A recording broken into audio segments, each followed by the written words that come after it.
अखंड विद्याश्रम में आपका स्वागत है।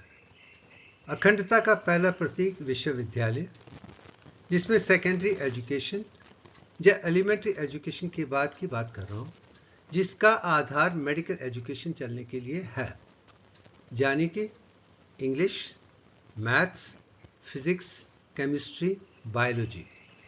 आप उसको आधार बना के हम कैसे चले हैं, मैं वो बताने की कोशिश करूँगा।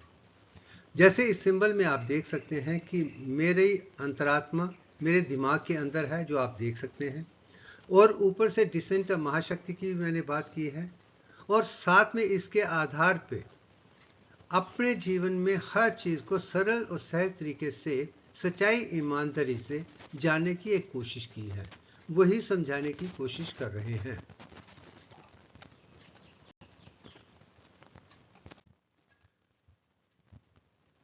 पहला अध्याय मैं अखंडता की बात करना चाहता हूँ, जिसमें इंटीग्रेटेड लाइफ है, जिसमें पहले 7 साल में कॉग्निशन होनी चाहिए, यानी कि जो भी मैंने सीखा है अपने आप से सीखा है, किसी ने इसमें कोई भी विषय नहीं दिखाया है, समझाना है, किसी से नहीं पूछ रहा हूँ। मैं दुनिया को पहले 7 साल अपनी आंखों से देख रहा था, अपनी समझ से देख रहा था, बिना किसी ज्ञान के, एक इनोसेंट बच्चे की तरह जो सरल तरीके से कुदरत को जानना चाहता है।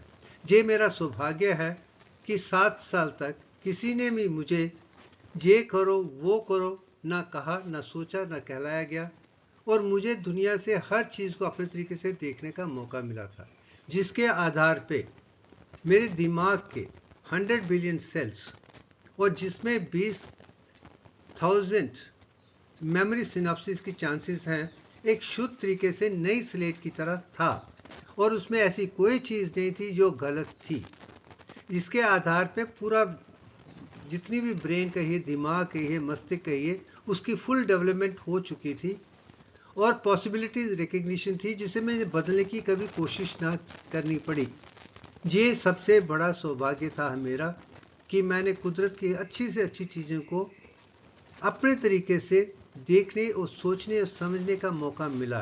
वो मेमोरी, स्मृति या याददाश्त जो है मेरे लिए आज एक अखंड है, जिसके आधार पर मुझे आगे चलना बड़ा आसान हो रहा है। मुझे ऐसी कोई भी इंफॉर्मेशन नहीं है, विषय विचार नहीं है जो गलत है। मैंने जो सोचा है, देखा है, अपने तर्क वितर्क करके उसमें अखंडता ढूंढने की जो कोशिश की थी, सच्चाई ईमानदारी से करने की कोशिश की थी, वही है।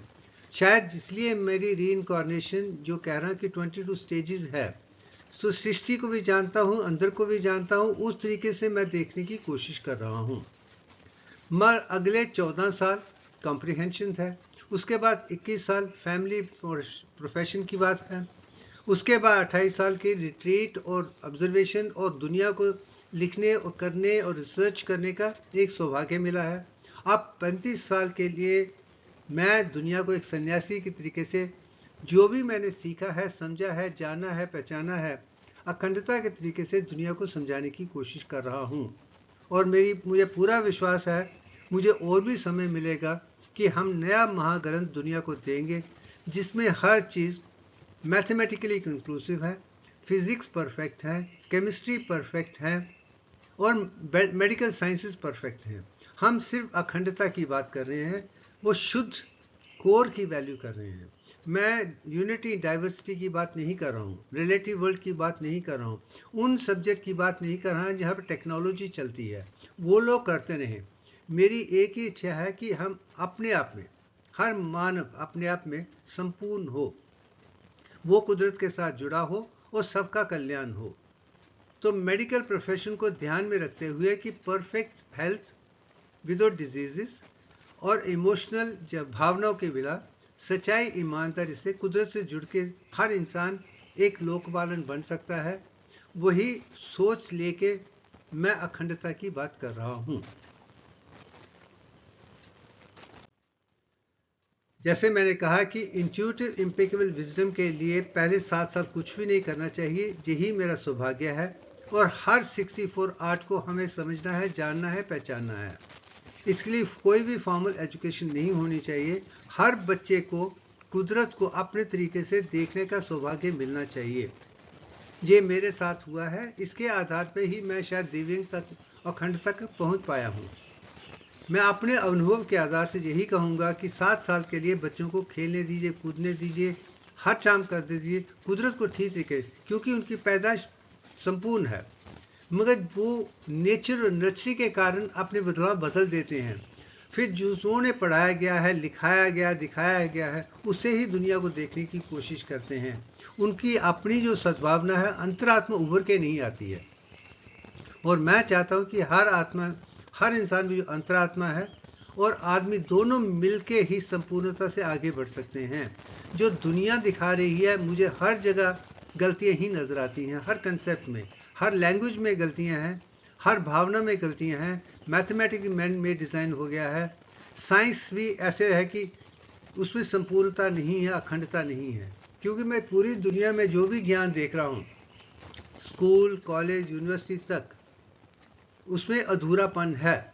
मैं ये नहीं कह रहा कंप्लीटली गलत है, मगर वो परफेक्ट नहीं है जो दिव्यांग है, जो अखंड है। अब दिव्यांग अखंड के आधार पे हम नए जो सिलेबस लिखेंगे, नई किताबें लिखेंगे, वो हर बच्चे को स्कूल, कॉलेज, यूनिवर्सिटी में एक जैसी होनी चाहिए। यही मेरी एक कोशिश है, उसी कोशिश को लेके हम आगे चल रहे हैं।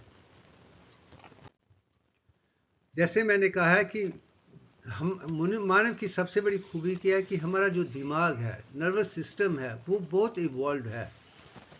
और ब्रेन खास करके, जिसकी लेफ्ट ब्रेन और राइट ब्रेन खूब है। लेफ्ट ब्रेन जो है वो मैथमेटिकल, लॉजिकल है, जो एक इंसान में, मर्द में दिखाई देता है। जो राइट साइड है वो हाईली क्रिएटिव है, जो औरतों में नजर आता है, स्त्रियों में नजर आता है। और जब दोनों का संतुलन 90 मिनट्स का है, हम दोनों को समझ सकते हैं, 64 आर्ट को समझ सकते हैं, तो मैं समझता हूँ कि हम आगे बढ़ सकते हैं। इसलिए मुझे आज भी याद है कि जब मैं मेडिकल कॉलेज में था, प्रोफेसर MM कूपर, जो हेड ऑफ डिपार्टमेंट एनाटॉमी थे, उन्होंने एक शब्द मुझे कहा था, know something of everything rather than know everything of something. हर चीज़ की कम से कम हर शब्द को जानना चाहिए। शायद उसके कारण मैं एक स्टूडेंट बन सका। किताबें पढ़ने का शौक रहा है, मगर इतनी जल्दी पढ़ो, पूरी चीज़ को, किताब पूरा पढ़ लो, उसका सारांश समझ लो, तो आपके पास इतना ज्ञान होगा, उसके आधार पे आप आसानी से देख सकते हैं। मगर आपकी कोशिश यही है कि एक ही सब्जेक्ट के पूरी साइड को देख रहे हैं, तो बाकी चीज़ें आप समझ नहीं पाएंगे, वो आपका ज्ञान अधूरा रह जाएगा। यही शायद मेरा सौभाग्य है कि बचपन से ही पढ़ने, लिखने और करने का बड़ा शौक है, बड़ा ध्यान है। उसी में मेडिटेशन कहता हूँ, उसी ही ध्यान कहता हूँ, उसे ही अपने जीवन को समर्पित कर दिया है। क्योंकि मैंने हर किताब को, वेद से उपनिषद से गीता, महाभारत, रामायण और दुनिया की इंग्लिश लिटरेचर, पोइट्री, हर सब्जेक्ट को, हजारों किताबों को पढ़ा है, जाना है, पहचाना है। उसके आधार पे ही शायद मैं दिव्यांग तक पहुंच गया हूँ। मैं हर इंसान को कहता हूँ कि सबसे पहले अपने पढ़ने लिखने की क्षमता को बढ़ाइए। जितना ज्ञान होगा उतना ही आपके लिए अच्छा है। दुनिया को आगे चलने के लिए अज्ञान टू ज्ञान टू विज्ञान टू प्रज्ञान टू अखंड तक जाएंगे, तो आप दिव्यांग और अखंडता को पाके कुदरत के साथ जुड़ सकते हैं, संपूर्ण बन सकते हैं, लोक पालन बन सकते हैं। उसमें आपका भी कल्याण है और दुनिया का भी कल्याण है। उसके लिए जो मैंने शुरू किया था, मैं आज भी यही कह रहा हूँ, उसके आधार पे ही मैं जहाँ पहुँचा वही समझाने की कोशिश कर रहा हूँ।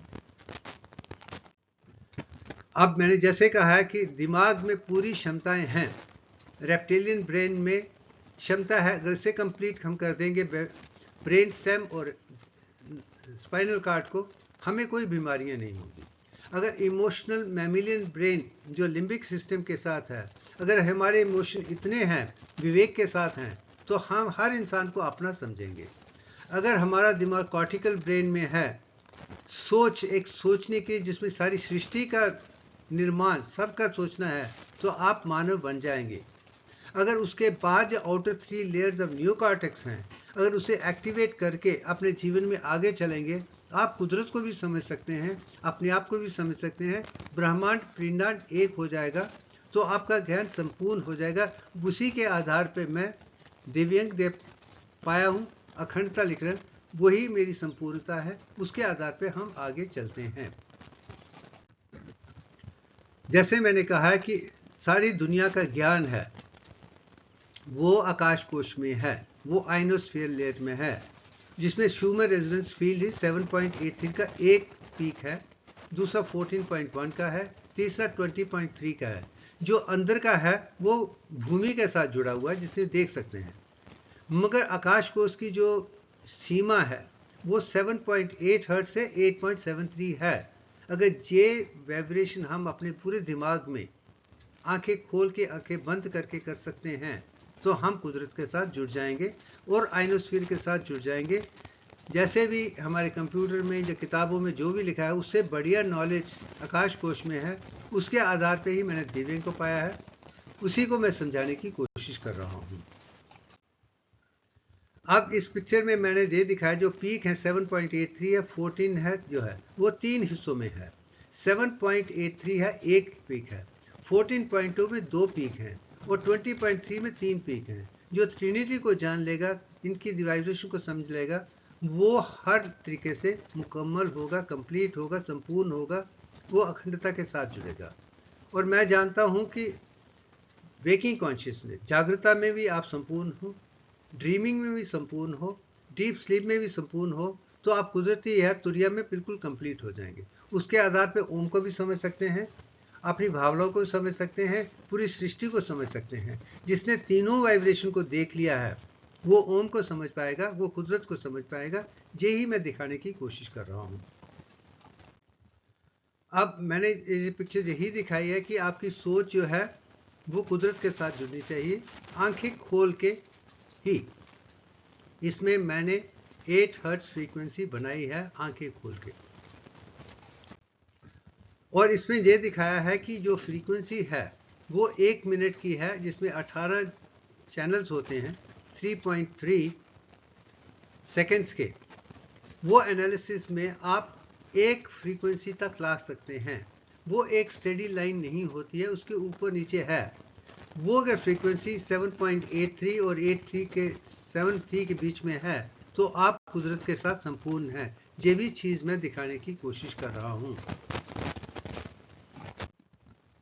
अब इन सब चीज़ों के आधार पे ही मैं दुनिया को अखंडता दे पाया हूँ, इम्पेकेबल विजडम दे पाया हूँ, जिसके आधार पे किसी भी त्रुटि के बिना, किसी की कमी के बिना अज्ञान टू ज्ञान टू विज्ञान टू प्रज्ञान टू अखंडता तक समझाने का सौभाग्य मुझे मिला है।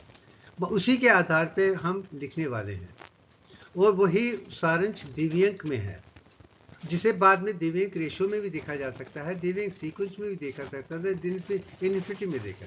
मैं पहले दिव्यांगता की रहना चाहता हूँ, जो उसके 3 भाग हैं। 22/21 है, वो क्रिएशन है, 10 स्टेज डेवलपमेंट है, 0.3 मैच्योरेशन है, ये एक नंबर है, 1.61803 दिव्यांग है, ये पूरा दिव्यांग है। मगर जब रेशो की बात आती है तो वो अलग सी हो जाती है। और ये भी शब्द मैं दिखाना चाहता हूँ कि हमारे जो ज्ञान किताबों में पाया जाए, उसमें अगर आप ध्यान के साथ सोचें तो वो चीज़ें कंप्लीट नहीं है जो होनी चाहिए थी। वही गलतियाँ मैं ठीक करके दुनिया को एक नई सोच के साथ, अखंडता के साथ, एक नए तरीके से देखने के लिए कोशिश कर रहा हूँ। और मैं इतना ही जानता हूँ कि मैं यही कहता हूँ कि अगर मुझ में गलती है तो सही है, ताकि हम उसे ठीक करें। क्योंकि अंत में जो ज्ञान है वो विज्ञान प्रज्ञान की तरह होना चाहिए, एक जैसा होना चाहिए। उसमें हर एस्पेक्ट, हर विषय संपूर्ण होना चाहिए। यही जीवन का सत्य है।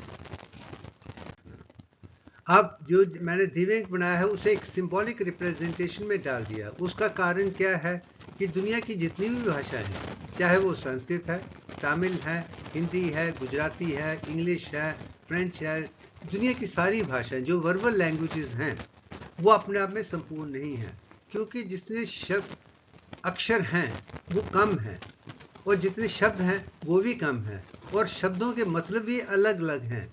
तो वो यूनिफॉर्मिटी नहीं है, जिसके कारण जब हम एक भाषा में लिखते हैं या दूसरे में ट्रांसलेट करते हैं तो वो चीज़ उभर के नहीं आती है। उस चीज़ को कम करने के लिए पहले मैंने मैथमेटिक्स को उभार के लाया है, उसके बाद सिंबल में बनाया है। और सिंबल में वही चीज़ होनी चाहिए जिसको दूसरी भाषा में ट्रांसलेट करना आसान है, क्योंकि उसके आधार एक सिंबॉलिक फॉर्म है, यंत्र फॉर्म है। शायद इसलिए सनातन धर्म में यंत्र मंत्र और तंत्र को मान्यता दी जाती है। जो सिंबल बना देता है, मंत्र बना लेता है, वो तन को उस तरीके से देखता है, हर चीज़ को वैसा देखा जाता है, तो उसमें गलती के कोई चांस नहीं है। शायद मैं यही कहना चाहता हूँ कि हर भाषा में है, उसे सुनिए। और जहाँ तक कि मैं एक डॉक्टर हूँ और मेरी यही कोशिश रहती है कि मैं हर पेशेंट को, हर इंसान को जिसे तकलीफ है, मुझे अपनी भाषा में ही समझाए। और लोग मुझे पूछते हैं क्यों लोगों को उनकी भाषा में समझा, दूसरों में नहीं, क्योंकि जो वो अनुभव कर रहे हैं वो मातृभाषा में आसानी से समझा जा सकता है। और जब मैं समझने की कोशिश करता हूँ, मुझे वो शब्द की बात नहीं है, मैं उनके इमोशन को देखने की कोशिश कर रहा हूँ कि किस तरीके से इमोशंस हैं। मेरी शब्दों से ज़्यादा उनके एक्सप्रेशन पे है, आंखों पे है, जो भावना पे है। वो भावना ही मुझे दिखा देती है कि मुझे मुंह महसूस होना है।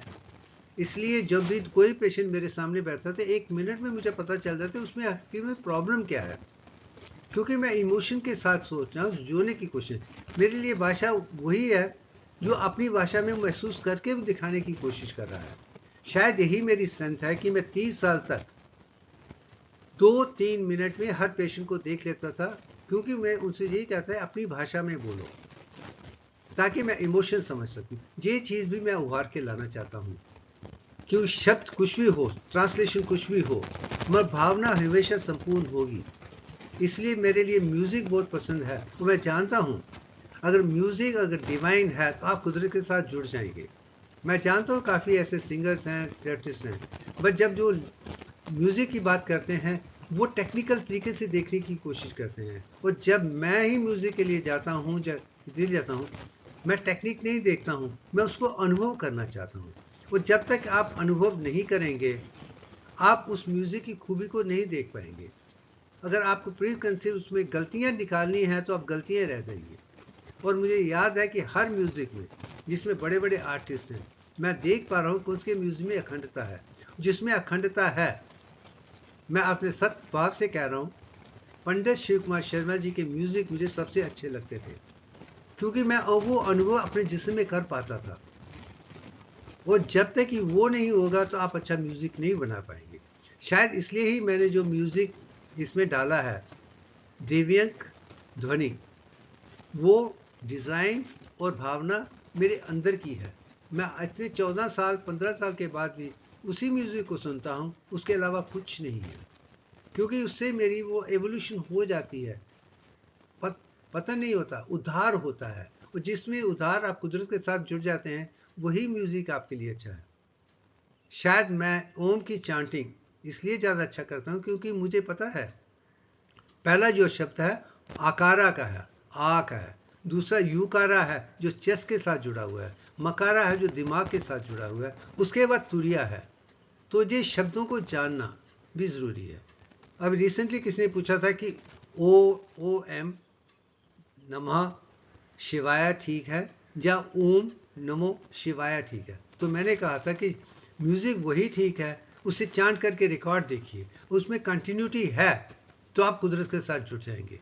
मगर ओ एम नमः और शिवाय 3 अलग शब्द बन जाते हैं, वो कंटिन्यूटी नहीं होगी। मगर से ही ओम को अ यू म, उसके बाद नमो शिवाय, इसे करेंगे तो आप उसमें अखंडता देख सकते हैं, उसमें अल्फा फ्रीक्वेंसी देख सकते हैं, उसमें आपको अनुभव हो जाएगा। और यही चीज़ मैं भाषा में भी कहता हूँ। अगर संस्कृत के वॉल्स आप देखें, अ आ ई उ ए ओ अंग आहा, अगर इन शब्दों को भी आप ठीक तरीके से चांट करेंगे तो उसमें एक कंटिन्यूटी देखेंगे कि कैसे आप नीचे से ऊपर की तरफ जा रहे हैं।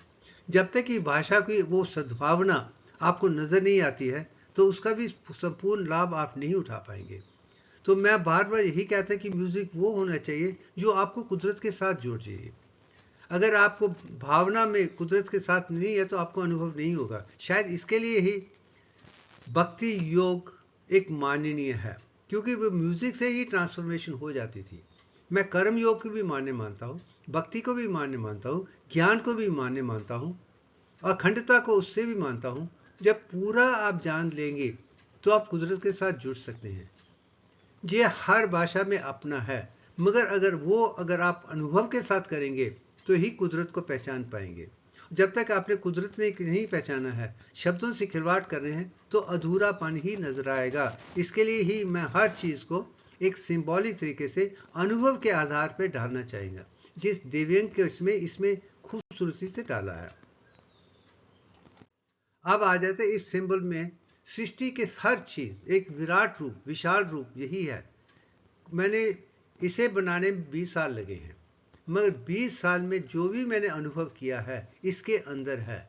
इसके आधार पर मैं यही कह सकता हूँ, ये गायत्री मंत्र का भी सिंबल है, गायत्री का भी सिंबल है, दत्तात्रेय का भी सिंबल है।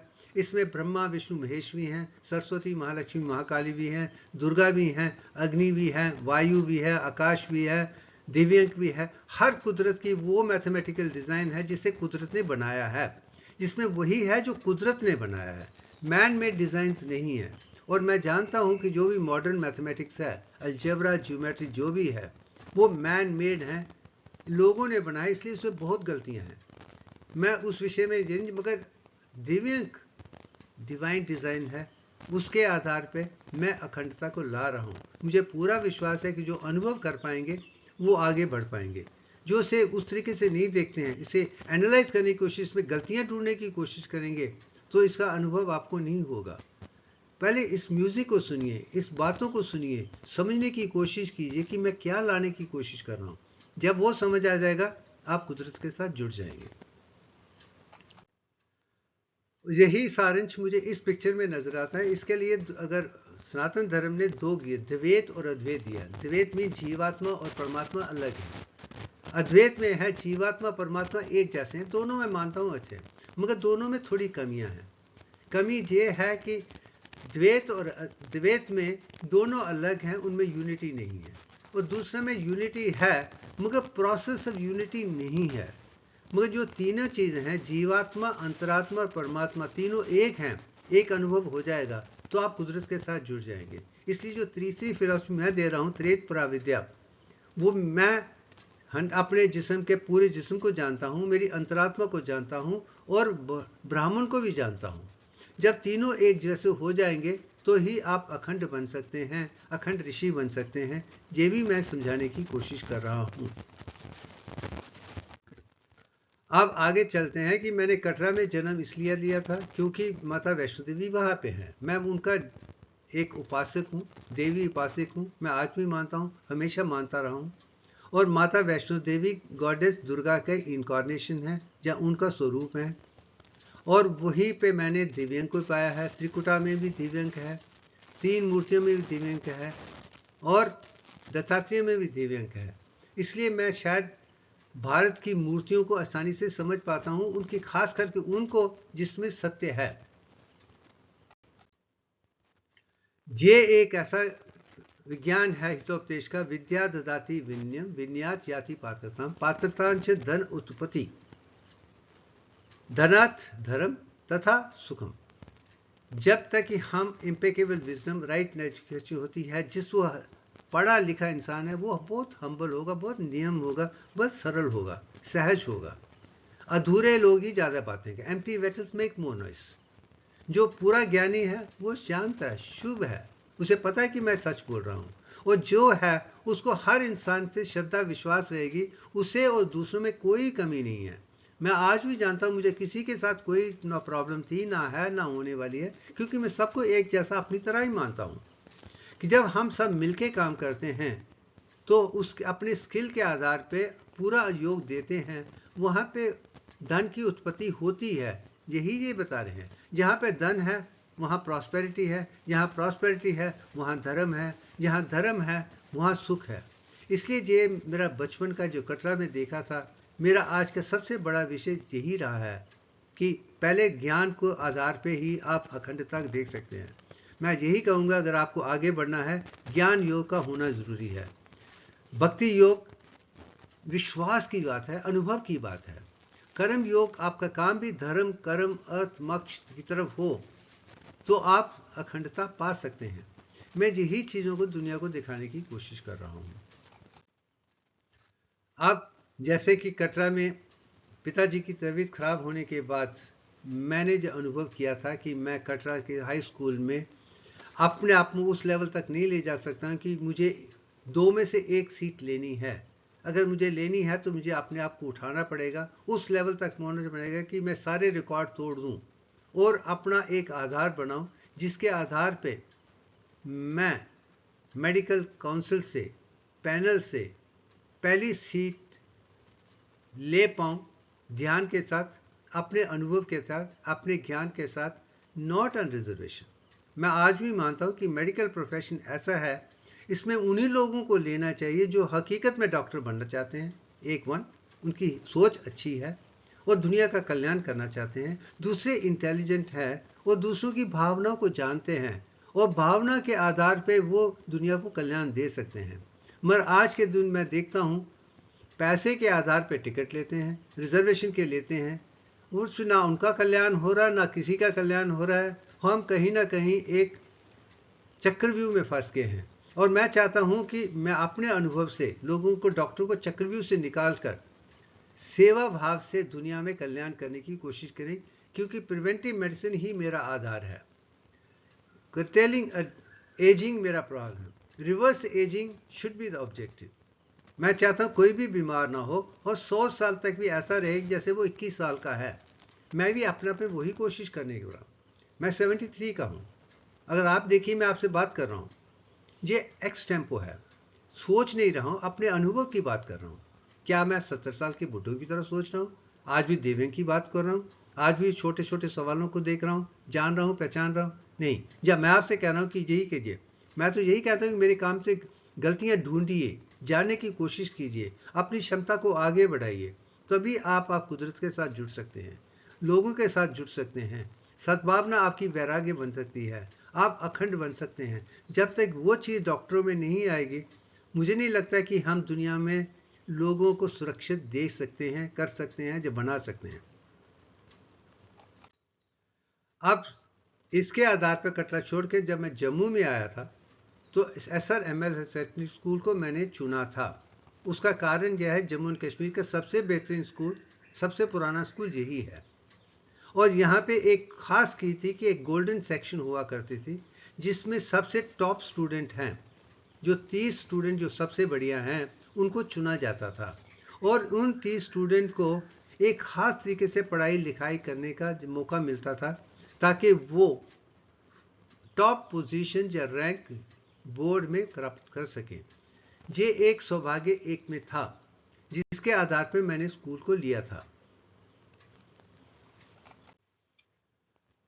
अब स्कूल को तो मैंने ले लिया, तो लेने के बाद मेरा जीवन एक चैलेंजिंग मोड पे आ गया था, क्योंकि मैं कटरा स्कूल से हूँ, टॉप स्टूडेंट था। टॉप स्टूडेंट होने के कारण मेरे 91% उस ज़माने में एक महान होते थे। उस ज़माने में फर्स्ट डिवीज़न लेना भी एक अच्छी चीज़, 60% 70% भी हो जाता था।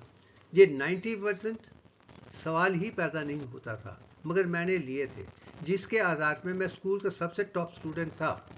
मगर मैं मेडिकल प्रोफेशन के लिया था तो मुझे 9F में डाला गया था, जो मेडिकल सेक्शन थी। तो प्रिंसिपल साहब ने पहली बार देखा कि एक जो टॉप स्टूडेंट है वो मेडिकल सेक्शन में है। उन्होंने मुझे बुलाया तो कहा कि तुम टॉप में हो, हम तुमसे आशा करते हैं कि हम फर्स्ट पोजीशन तुम्हारे माध्यम से ले सकते हैं, क्या आप गोल्डन सेक्शन में आना चाहेंगे? उन्होंने कहा गोल्डन सेक्शन 9A है। तो मैंने कहा क्यों नहीं, मैं तो आया ही इसलिए हूँ। तो मुझे फिर 9F से 9A में लाके छोड़ दिया था। अब 9A में कुदरती बात है, क्योंकि मैं सबसे आगे हूं, तो मॉनिटर तो बनना लाजमी है। ये परंपरा रही है, जो टॉप स्टूडेंट है वही मॉनिटर बनता है, वही लीडर है, वही दूसरों को दिशा दिखाने वाला है। अब उसके आधार पे मुझे लीडर बनाया गया था। अब जब मैं लीडर 9A का लीडर बन गया हूं, तो कुदरती बात है कि मैं ही रिस्पॉन्सिबल बन जाता हूं। मुझे ही हर चीज़ को देखनी पड़ती है कि क्लास में क्या हो रहा है, क्या नहीं हो रहा है, कैसे होना चाहिए, कैसे नहीं होना चाहिए। ये पूरा काम मुझे ही दिया जाता है, हर मॉनिटर को दिया जाता है, हर लीडर को दिया जाता है। शायद इसलिए वो लीडर बनते हैं। मगर इत्तेफाक की बात है, मेरा जीवन तो एक चैलेंजिंग है। मैं तो दुनिया को 22 जन्मों से अखंडता को पाके पूरी दुनिया को जानने के बाद इस जन्म में लिया है, क्योंकि मैं जानता हूँ देवी देवताओं को भी आगे बढ़ने के लिए मानव जन्म में, क्योंकि इसमें ही इम्तिहान हो सकता है। शायद मेरा इम्तिहान कटरा में भी हुआ था, मगर यहाँ पे एक अलग तरीके से निर्माण की मेरी सच्चाई ईमानदारी कैसी है। पहला इम्तिहान एक छोटे से बच्चे के लिए है कि एक दिन क्या हुआ कि एक केमिस्ट्री टीचर ने एक लड़के को मारा था क्योंकि वो झूठ बोल रहा था, क्योंकि कुछ दिन पहले उसने ये कहा था कि मेरी नानी मर गई है, ग्रैंड मदर इज नो मोर। तो उसने कहा था कि मुझे अफसोस है कि इसलिए तुम नहीं आया, तो सद्भावना दी थी। मगर इत्तेफाक से इस केमिस्ट्री टीचर उस लड़के के बड़े भाई अच्छे दोस्त थे, तो उन्होंने कहा कि मुझे अफसोस है तुम्हारी नानी मर गई। कह रही नहीं नहीं, मेरा भाई गलत बोल रहा है, झूठ बोल रहा है, उसे झूठ बोलने की आदत है, तुम उसे ठीक कर दो। उसके आधार पर उसने कहा तुम झूठ बोल रहे हो, तुम्हें ऐसा नहीं करना चाहिए। करते कि उसने थोड़ा सा कॉर्पोरल पनिशमेंट के लिए मारा। मगर वो लड़का बड़ा ड्रामा है, उसने ऐसे किया कि जैसे वो बेहोश हो गया है। जब ये विषय हमारे फॉर्म टीचर मिस्टर नरसिम्हन को पता चला, उन्होंने ये कहा कि मुझे आप इस लड़के को, केमिस्ट्री टीचर को स्कूल से निकालने के लिए मौका है, क्योंकि कॉर्पोरल पनिशमेंट को देखा जाता है कि ठीक नहीं है। मगर इत्तेफाक की बात है कि केमिस्ट्री टीचर लाइब्रेरियन के बेटे थे और नरसिम्हन और लाइब्रेरियन की आपस में नहीं बनती थी, तो उनको भी एक मौका था कि वो लाइब्रेरियन के साथ भी अपनी तू मैमा को ठीक कर सकता है, दिखा सकता है, उसके बेटे को स्कूल से निकाल सकता है। यंग टीचर है। तो उन्होंने इस बात के लिए कहा था कि हम इस विषय को प्रिंसिपल तक ले जाएंगे, और उन्हें से मुझे कहा था तो प्रिंसिपल को कहो कि टीचर गलत है, उसे रेस्टिकेट किया जाना चाहिए। ये विषय करके नरसिम्हा ने मुझे कहा था, और मैंने उनसे कहा था कि जहाँ तक मैं जानता हूँ वो बच्चा झूठा है, और मैं झूठ को कभी नहीं मानता हूँ, क्योंकि इसकी शुरुआत उस बच्चे ने की थी कि गलती की है। मैं वायलेंस के खिलाफ हूँ, हाथ मारना ठीक नहीं है, ठीक है, मगर गलती जो है वो और भी ज़्यादा खराब है। फिर प्रिंसिपल को मैंने साफ शब्दों में कह दिया था। विषय ऐसे शुरू हुआ था, इसने कहा था कि मैं इसलिए नहीं आया कि मेरी नानी मर गई है, जो झूठ था। जब पता चला तो उसने उसे देखा, मगर इतना नहीं मारा, जब जो भी मारा है मैं गलत मानता हूँ, मगर जो शुरुआत गलती है, पहले अधर्म को मानना चाहिए। और मैं आज भी मानता हूँ लिबरेशन के लिए या धर्म के लिए जो पहली गलती है उसको मानिए, दूसरी वाली गलती उसको रिएक्शन या रिस्पांस हो सकता है। मैं आज भी कृष्ण भगवान का इसलिए पॉसिबल, अगर कोई गलती कर रहा है उसको मारने का पूरा अधिकार है। और मैं इस चीज़ को आज भी मानता हूँ कि जो टीचर ने किया था उसकी गलती को ठीक करने के लिए है, उसने गलती की है उसको ठीक कर रहे हैं, उसके लिए मैं उनके मारने को गलत नहीं समझता हूँ, क्योंकि मैं कृष्ण भगवान को मानता हूँ कि धर्म के नाम पे चलना है। अगर इसके लिए किसी को मारना भी पड़े, आपका धर्म है। शायद मैं गीता को समझता हूँ, कुरुक्षेत्र को समझता हूँ, धर्म को समझता हूँ, तो मुझे वो गलत नहीं लगा था। मगर अफसोस के बाद प्रिंसिपल मुझसे एग्री हो गए, उन्होंने टीचर को नहीं निकाला, तो हम क्लास में वापस आए, तो मास्टर जी ने सीधा फैसले कर मुझे मॉनिटर से निकाल दिया, क्योंकि हम उधर से हाइट में थोड़े अच्छे थे, तो हम अक्सर बाहर फ्रंट बैठ के टीचर के साथ बातें करने के लिए मुझे अच्छा लगता था। मगर इन्होंने सब बच्चों की तरह मुझे खड़ा करके मुझे पीछे के बेंच में बिठा दिया, जहाँ से आप टीचर को सुन भी नहीं सकते हैं, क्योंकि उस दिन में ऑडियो सिस्टम नहीं होता था। जो आगे टीचर है, बैक सीट वालों को पता भी नहीं चलता कि वो क्या बोल रहे हैं क्या नहीं बोल रहे हैं। सो अगले 9 महीने मुझे एक अनटचेबल अछूत की तरह बन गया था, क्योंकि और वो इंग्लिश भी पढ़ाते थे और मैथ भी पढ़ाते थे। 9 महीने के लिए उन्होंने ना तो मुझे इंग्लिश में बात करने दी, ना मैथमेटिक्स का कोई भी सवाल का जवाब नहीं दिया, मुझे अछूत ही बना दिया था। मगर ये चीज़ इतने बढ़ गई थी कि सारी को पता चल गया कि मेरी और टीचर के बीच में बिल्कुल नहीं बनती है। जहाँ पे मैं एक चीज़ दुनिया को दिखाना चाहूँगा, अगर फिजिकल वायलेंस गलत है, मैं मानता हूँ गलत है, और मैंने आज तक किसी के साथ नहीं किया है, मैं आज भी जानता हूँ बिना फिजिकल वायलेंस के मैं लोगों को ठीक कर सकता हूँ। मगर मेरा एक मानना है इमोशनल वायलेंस बहुत ही खराब है। और नरसिम्हन साहब मेरे साथ इमोशनल वायलेंस कर रहे थे, मुझे मार नहीं रहे थे, मुझे वो काम नहीं करने थे जो मेरा अधिकार है, और ना ही मुझे पढ़ने दे रहे हैं, ना लिखने दे रहे हैं, कुछ भी नहीं करने दे रहे हैं। तो इमोशनल जो वायलेंस है, जिस किस्म की है, मैं समझता है कि वो ज़्यादा खराब है। तो उस तरीके से मैं यही कहूँगा नरसिम्हन गलत हैं, और हमेशा इस किस्म के लोग जो इमोशनल वायलेंस करके लोगों को डिवाइड एंड रूल करके या फेवरेटिज्म के आधार पे करने की कोशिश करते हैं, उसमें ना तो उनका आधार है, ना स्टूडेंट का है, ना दुनिया का है। तो रिजर्वेशन भी एक तरह की एक इमोशनल बॉन्डेज है। आप उन लोगों को दे रहे हैं जो हकीकत में डिजर्व नहीं करते हैं, जिन योग्य नहीं हैं। आप योग्य के आधार पे लोगों को तैयार करिए, दुनिया का कल्याण होगा। अयोग्य लोगों को ऊपर में मत बैठाइए, उन लोगों को दीजिए जो हकीकत में चलते हैं। इसके अलावा क्योंकि मैं बचपन से योग्य हूँ, इसलिए शायद मैं दिव्यांग तक पहुँच गया हूँ, और मैं जानता हूँ कि हर बच्चे में वो क्षमता है। और जब तक कि आप हर बच्चे को एक जैसा ज्ञान नहीं देंगे, आप दुनिया का कल्याण नहीं कर सकते हैं। और मैं इसलिए लिखना चाहता हूँ कि दुनिया का हर बच्चा मेरी किताबें पढ़े, जाने पहचाने, और अखंडता के साथ आगे बढ़ के अपने आधार पे वो दुनिया के सामने पेश हो। यही मेरी एक कोशिश है। जेल लेसन जो था वो मेरे लिए जम्मू में बहुत इम्पोर्टेंट था। अब पहले साल में क्योंकि हमारी थी, तो इसके बाद एक अच्छी चीज़ हुई, एग्जामिनेशन के लिए कुदरत साथ उन्हीं की देते हैं जो कुदरत के साथ जुड़े हैं। मैं आज भी मानता हूँ अगर आपकी नीयत अच्छी है, नीतियाँ अच्छी होंगी, नतीजे होते हैं। पहले अपनी नीयत को अच्छा कीजिए, पहले आप संपूर्ण बनिए। आप में कोई गलती नहीं होनी चाहिए। आप कोई भी गलत काम ना करेंगे तो कुदरत आपका साथ देगी। कुदरत झूठों का साथ नहीं देती। अगर जो भी दे रही है वो बलबूते पे ले रहे हैं, उसका आधार नहीं है, चाहे वो पैसा है, नेम है, फेम है। मैं आज भी मानता हूँ, ना मैं पैसे के लिए काम करता हूँ, ना फेम के लिए करता हूँ, ना रिवॉर्ड के लिए करता हूँ, ना सर्टिफिकेट के लिए करता हूँ। मुझे सिर्फ अखंडता चाहिए और कुछ नहीं है। इसके आधार पे जब प्रिंसिपल ने देखा था कि मेरे और टीचर के बीच में है, तो उन्होंने पूरे सिस्टम को बदल दिया था। और पहली बार एक एग्जामिनेशन के लिए उन्होंने नया सिस्टम बनाया था, जिसमें दूसरे टीचर्स को हमारे पेपर ठीक करने के लिए दिए गए थे, और किसी को ये नहीं पता है कि किसका पेपर किसका है। तो रिजल्ट क्या कि मेरे रिकॉर्ड मेकिंग मार्क्स हो गए थे, और मैं नौवीं में रिकॉर्ड मार्क के साथ अगेन बन गया था, जिसके आधार पे मुझे फिर मेडिकल सेक्शन में डाल दिया गया था, जो गोल्डन सेक्शन नहीं है। और गोल्डन सेक्शन 10K थी। तो मुझे प्रिंसिपल ने कहा कि तुम वहाँ जाना चाहोगे? मैंने कहा नहीं, मुझे नहीं जाना है। और श्री सूर्य प्रकाश राणा जी जो फॉर्म टीचर थे मेडिकल सेक्शन के, उन्होंने कहा था तुम चिंता मत करो, तुम यहाँ रहो, गोल्डन सेक्शन मत जाओ।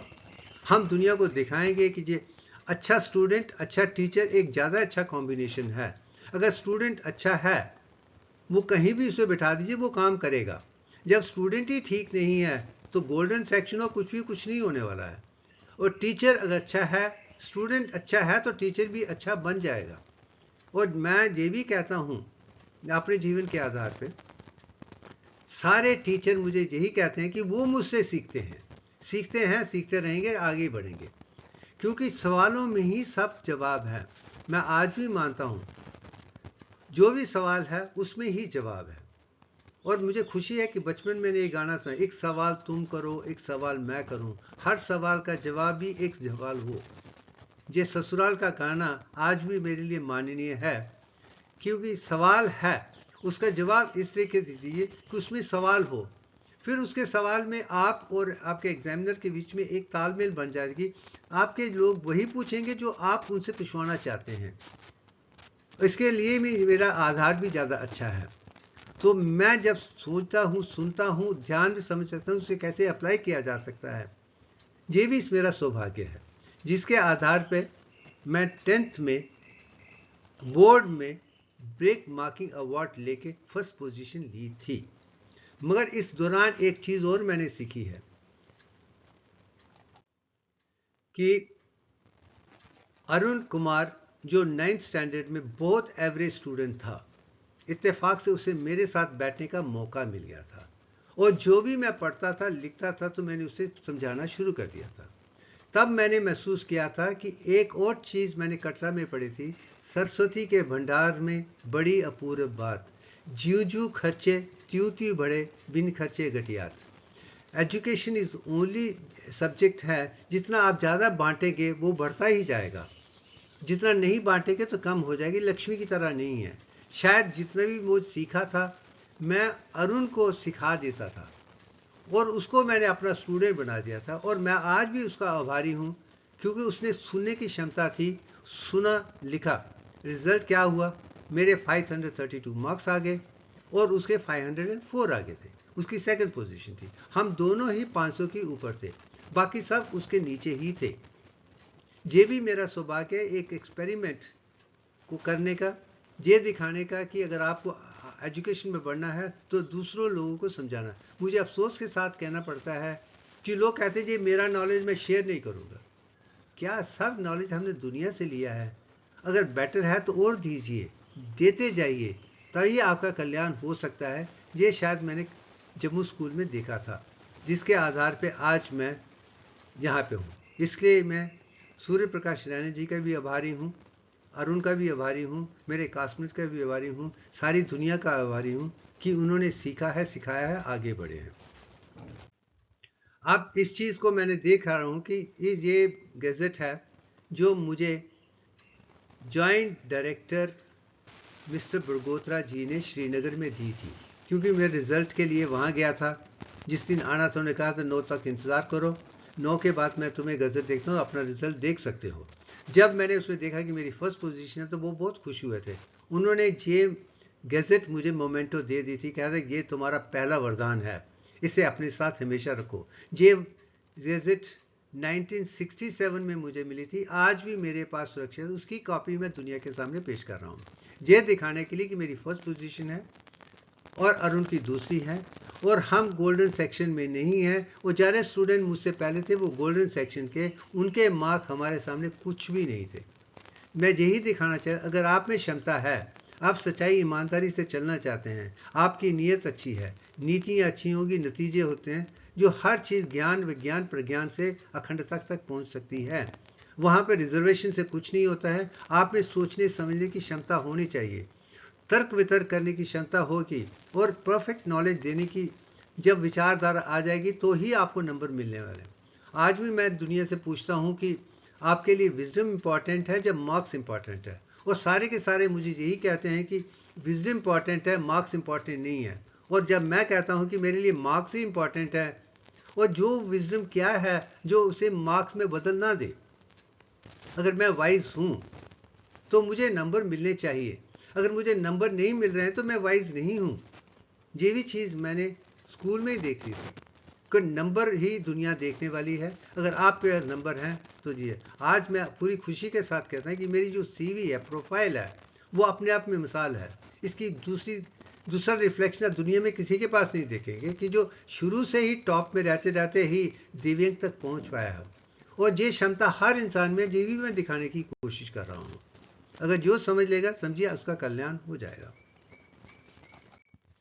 अब 11वीं स्टैंडर्ड में अरुण इत्तेफाक से दूसरी सेक्शन में चला गया, और मुझे एक नया दोस्त मिल गया था, शिव कुमार मिश्रा।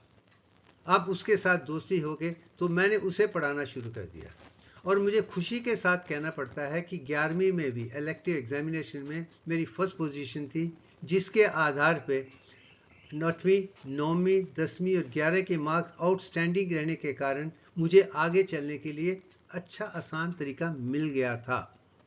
अब मैं मेडिकल सीट में लिए आसान था, मेरिट स्कॉलरशिप आसान था, हर चीज़ें मेरे लिए आसान थी।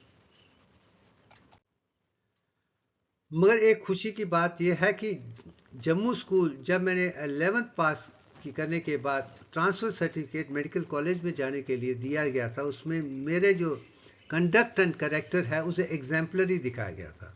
मुझे खुशी के साथ कहना पड़ता है कि प्रिंसिपल साहब ने सारे टीचर को बुला के पूछा था इसको क्या सर्टिफिकेट है, सेटिस्फैक्ट्री हो, गुड हो, वेरी गुड हो, एक्सीलेंट हो, आउटस्टैंडिंग हो, तो सब ने मिलकर एक ही है, ये लड़का अपने आप में उदाहरण है, इसकी कोई मिसाल ना थी, ना है, ना होने वाली है, तो उसको एग्जाम्पलरी सर्टिफिकेट ही देना चाहिए। तुम इम्तिहान हो ताकि दूसरे भी देख के कहें कि हमें भी इसकी तरह एग्जाम्पल बनना है। वो मेरा सौभाग्य है कि मेरा पहला सर्टिफिकेट है जिसे मैं मान्यता देता हूँ। इसने मेरे लिए आधार बना दिया था कि आज के बाद मैं जो भी करूँगा वो एग्जाम्पल होनी चाहिए। शायद वो स्कूल में ही सीख लिया था, आज मैं दिव्यांग को दे पाया हूँ, या अखंडता को दे पा रहा हूँ, या नई लैंग्वेज लिख पा रहा हूँ, क्योंकि मुझे एग्जाम्पल ही बनना है। दुनिया मुझे ही आधार समझे। ये अहंकार नहीं है, ये अस्मिता है, ये क्षमता मुझ में है।